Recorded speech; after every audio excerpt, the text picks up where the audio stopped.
back to Behind the Books, where we will break down literature and connect it to real-world issues. Today's episode is sponsored by Dunkin'. And Dave's Hot Chicken! On today's episode, titled Clash of Class, we will be doing another live panel-style episode on Chinua Achebe's novel Things Fall Apart, specifically part 2.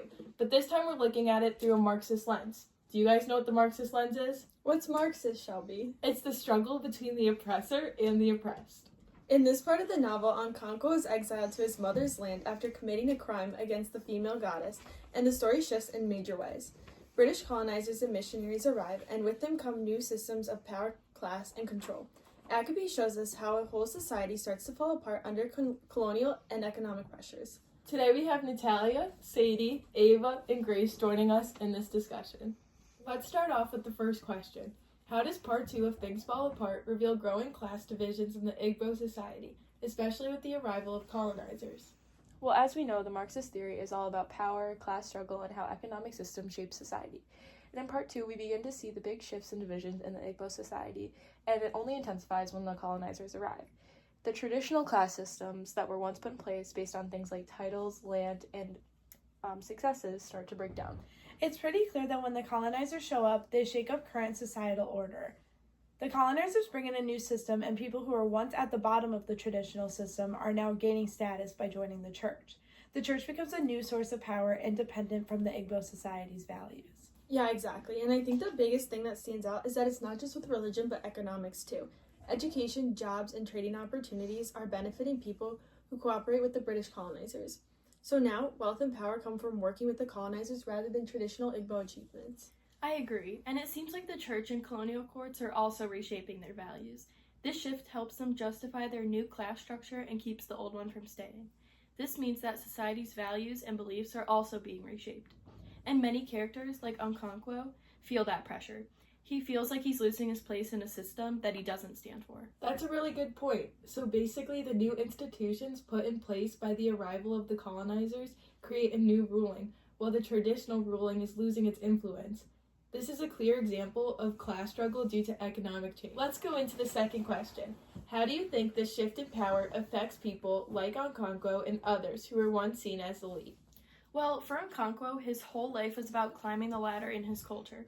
He worked to earn respect in the traditional system through hard work, titles, farming, and family. So when that ladder disappears, he doesn't know where he fits anymore. He goes from being respected to being completely forgotten. The colonizers no longer care about his titles or his strength. They care about who supports them in society. So when the system changes, he's suddenly completely powerless. Yeah, he's completely left out of this new system. That's what Marxists call being alienated. When someone is separated from power and from the system that used to give their life meaning, he's not just angry because of change, but because he's losing his place in the social structure that he helped build. He's not a part of the new system, and he knows it. He really struggles to adjust to this new system and sees it as weak. But really, it's just different. Okonkwo feels like everything he built his identity on is being erased, and he's angry because he's being left behind in a world that no longer values what he once stood for. He feels powerless for the first time, and that's hard for someone like him. This is the first time in his life he feels unrespected. Yeah, good point. And it's not Okonkwo either. A lot of traditional leaders are suddenly powerless. Meanwhile, new leaders are showing up. That's just how economic power is shifting from the Igbo society people to the colonizers. It's like a total flip of power. Totally. And from a Marxist perspective, that's a classic example of what happens when the economic base of a society changes. The colonizers introduce a new economy, a new set of values, and with that comes a new ruling class. The ones who were once respected, like Okonkwo, are pushed to the bottom of the ladder. The system doesn't just change, it redefines who matters. It shows how colonization isn't just political, but deeply economic. It replaces one system of power with another, and people like Okonkwo are left powerless. And when you don't fit into the system, you're either forced to adapt or you fall apart. Okay, let's dive into how these examples relate to today. Let's first look at how we could relate the class divisions in Igbo society with the arrival of colonizers. Talk to me about how we can compare them to class divisions of society today and who could be the current day colonizers. Great idea. Well, we are given a decent background of the societal divisions in part 1, and that provides us with how the society operates. With the colonizers coming in part 2, it definitely gives us insight that the colonizers represent a challenge to traditional class ranks in the Igbo society. Yeah, before the colonizers, if we were to compare the Igbo class divisions to today from a Marxist perspective, we can find many similarities. You just have to dig deep. So if we look at some of the characters in the Igbo society, one in particular, Okonkwo, he could compare to millionaires. For example, both are socially ranked higher because they control economic resources, and in Okonkwo's case, he controlled his land, his servants, and his farms. And millionaires' wealth comes from controlling means of production coming from technology, factories, and tools. Both represent ruling classes that benefit from exploiting labor. Yeah, totally. And millionaires are exploiting labor in an industrial form, while Okonkwo exploits his labor through the work of his servants and even the women and children in his life.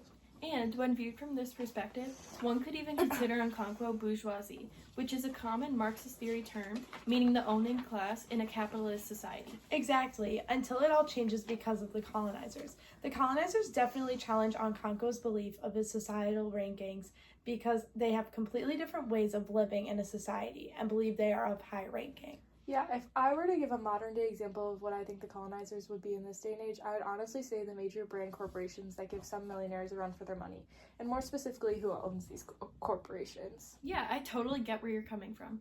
Maybe brands like Amazon or Apple, those companies could threaten these millionaires, much like how Okonkwo's power feels. Great connections. That is a perfect leeway into our second modern day connection that Sadie briefly touched upon. How do you guys think that this shift in power affecting people like Okonkwo relates to people in modern day who once felt that they were elite? Well, honestly, I think that anyone, regardless of what the situation is, can relate to once feeling like they were the best and then getting replaced by someone or something that is better. 100%. I think if there were to be a modern day example of this, it might be business owners experiencing the trends of the stock market. I totally agree. You have to think that these business owners likely feel similar to Okonkwo because they are fueled by their success in the stock market. So if they aren't doing as well as they have been, they're going to feel frustrated. Exactly. This again relates back to Marxist perspective because the class power is not set in stone, as it relates back to the person who currently is in charge of production. So when Okonkwo, who once was at top of the ladder, is encountered with someone higher up, he gets frustrated, much like business owners in the stock market, who were once successful until a new trend comes in. Right. Nobody can rely on power because in a second it can be gone. It's what a person chooses to do with this power that truly matters and how one adapts to these sudden changes. Great connections, everyone. With that being said, what do you think is the main message from our discussion today? Honestly, it's that colonization didn't just take over the land, it changed the entire social structure. People like Okonkwo, who once held power, were pushed aside, and suddenly a new group of people began to rise to the top in ways that didn't exist before. Yeah, and what's interesting is that the people who were ignored or powerless before started gaining influence, but only by joining a system that wasn't originally theirs. That must have created a lot of tension within that community. Definitely. And from a Marxist point of view, it really shows how power follows money and control.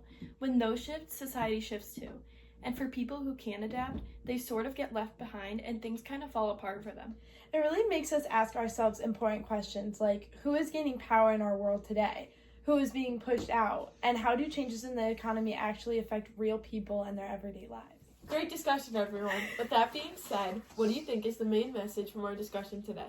Honestly, it's that colonization didn't just take over land, it changed the entire social structure.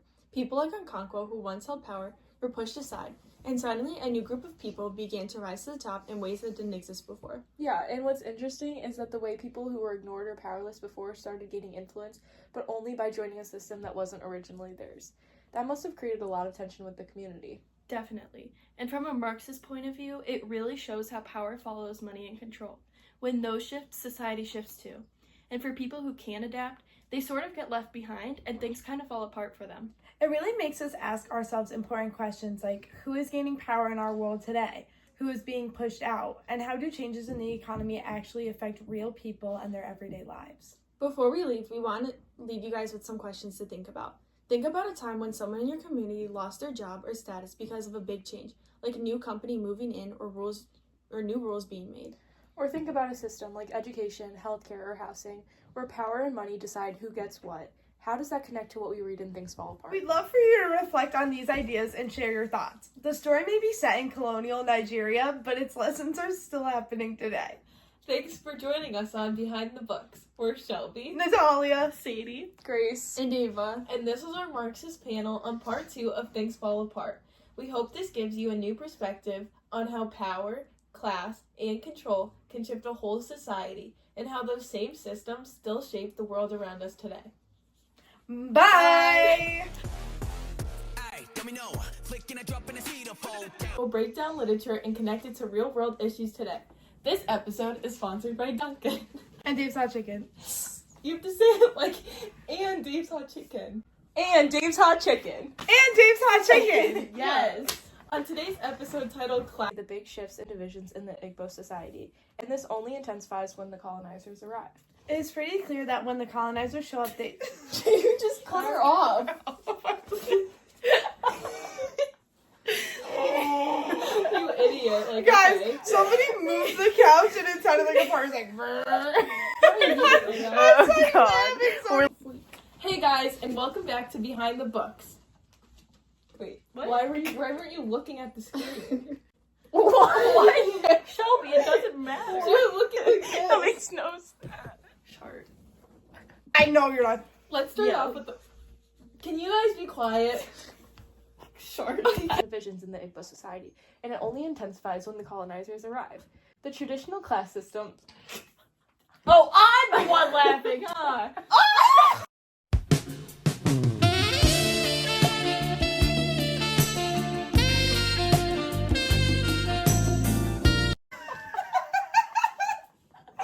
The traditional class system based on things. Why are you still going? That is not what he stands for. You guys are really making great points. Yeah, I agree. Basically, the new institutions put in place by Hey guys, and welcome back to Behind the Books, where we will break down literature and connect it to real-world issues. On today's episode, titled Clash of Clans... Is something wrong? Why are we laughing? I'm sorry. Hey guys, and welcome back to Behind the Books, where we will break down literature and connect it to real-world issues. Stop! Go again, I dare you. I'm so annoying. Okay, I'm ready. I'm Come on, actually guys, laughing. Alright, let's go.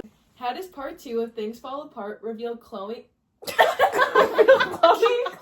who? We're putting Really that bad. Oh. in. Titles or his strain. They care about who supports them in society. The system changes and he's suddenly completely powerless. Yeah, he's completely left out of this new system. That's what Marxists call being alienated. When someone is separated from power and from the system that... Guys, hold. I was like, what is Yes, going on? and I get so annoyed. I literally... Discussion today.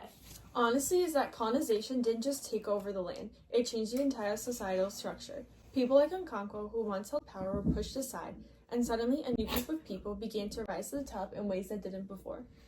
Yeah, and what's interesting is that the people who were ignored or powerless before started getting influence. What? She goes in tile. You said entire. Honestly, it's that colonization didn't just take over land, it changed the entire social... Entire. We'd love for you to reflect on these ideas. Sorry. Let me get this clear, cause I had no idea. Too much, I need too much. Let's get money.